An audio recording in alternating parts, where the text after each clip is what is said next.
Si vous avez des problèmes digestifs et que vous sentez que tout ce que vous mangez vous ballonne, si vous avez des douleurs articulaires, si vous manquez d'énergie vitale, je vais vous montrer comment préparer dans votre propre cuisine le remède le plus ancien, le moins cher et le plus puissant de l'humanité, le bouillon d'os. Pendant des siècles, ce bouillon était appelé le bouillon qui ressuscite les morts. Et ce n'est ni une exagération, ni un mythe de grand-mère. Il y a un fait historique qui le prouve. En 1854, pendant la sanglante guerre de Crimée, les soldats ne mouraient pas tant à cause de leurs blessures, mais plutôt à cause de la malnutrition et des infections intestinales. Elles étaient massives, comme la dysenterie, jusqu'à l'arrivée de Florence Nightingale. Je ne sais pas si je le prononce bien.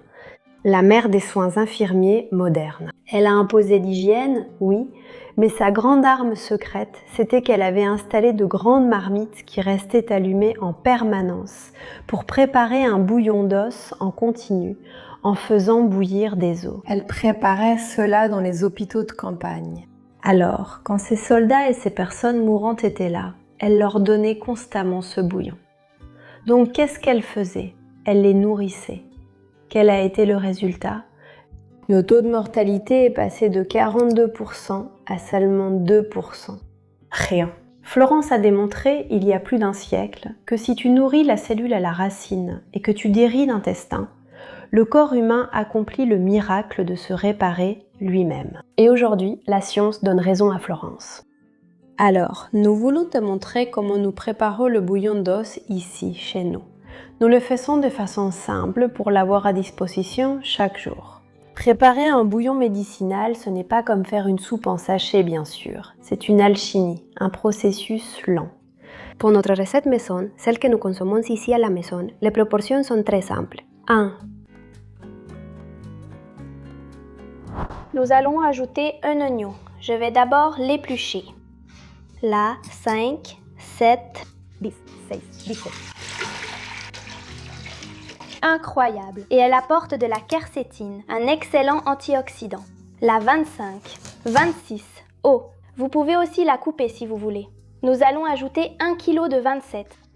Un gran antioxydant. Nous avons choisi l'ossobuco parce que 30, 31, 35, 36, 39, 43, 44, 44, 45, 47, 51, ce qui est 52, devient de la gélatine. Et l'acétose central rempli de moelle qui est 53. Mucho tejido conectivo. Le remède pour notre 56, 57, 59, 52, 53, 55, 57, 58. Non.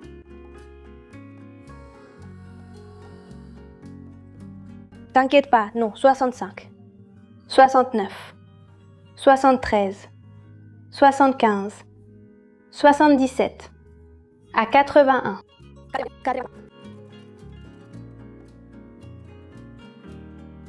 C'est l'acide du vinaigre qui est chargé de décalcifier l'os pendant la cuisson. Il entraîne avec lui tous ces minéraux si puissants comme 87. Scientifiquement, c'est l'acide du vinaigre qui est chargé de décalcifier l'os pendant la cuisson. 88, 89, 95, 97, 98. L'os. Maintenant, oui, allons-y. 99. La sang. Les premières minutes, nous allons le sang. Laisser sang. Sang. Sans acide, les minéraux resteront enfermés dans l'os. Maintenant, on passe à une cuisson à feu vif jusqu'à ébullition. Quand ça bout, baissez le feu au minimum et laissez cuire au moins 3 heures.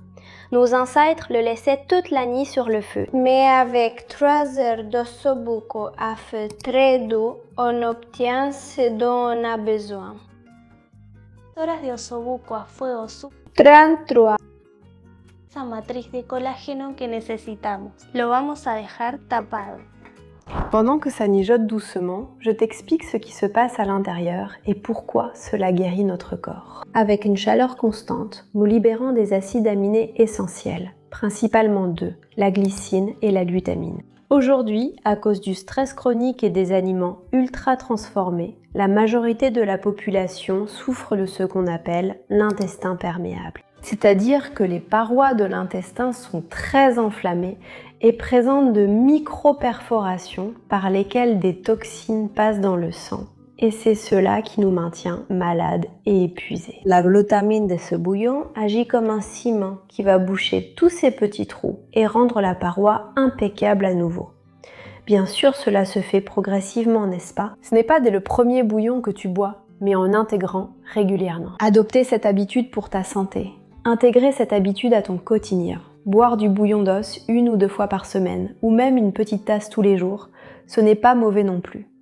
Cela va permettre aux parois, n'est-ce pas, commencent à se refermer. Et cela va énormément réduire l'inflammation jusqu'à ce qu'elle disparaisse. Le ventre se dégonfle, il dégonfle, et ton système immunitaire peut enfin se reposer.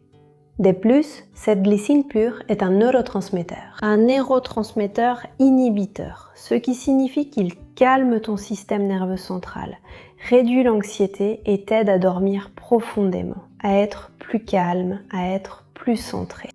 Une fois que les 3 heures se sont écoulées, on le retire du feu. Maintenant, avec beaucoup de précautions, je vais le verser dans ce récipient.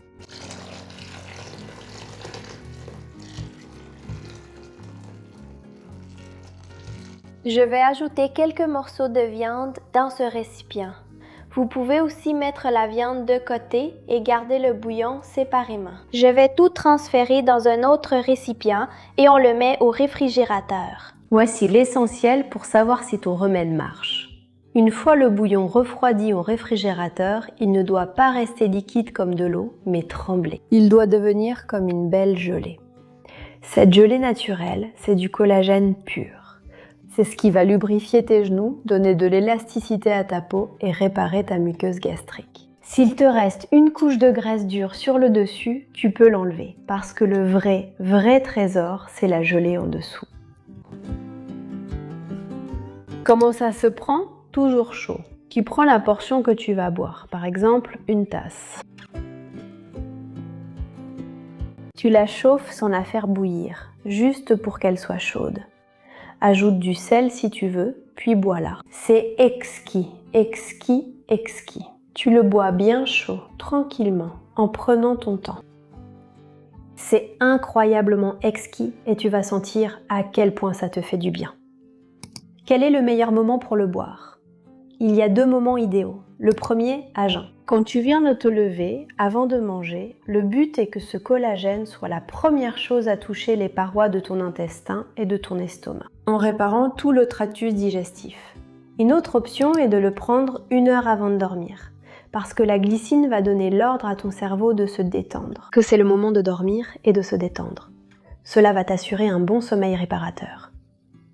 À quelle fréquence doit-on en prendre? Si tu traverses une crise, con de douleurs articulaires, des problèmes d'inflammation, des douleurs intestinales ou des douleurs à l'estomac, là, je te recommande de prendre 1 tasse par jour. Si c'est pour l'entretien, pour être bien nourri, en bonne santé, pour travailler sur ta flore intestinale, alors 2 ou 3 fois par semaine ou 1 fois par semaine. Cela dépend de comment tu te sens. Je t'assure que tu vas sentir une différence abyssale. La vraie santé ne s'achète pas en pharmacie, dans une boîte. On la retrouve dans notre cuisine, avec de la patience. En retrouvant ce que nos ancêtres savaient déjà et que la science confirme aujourd'hui.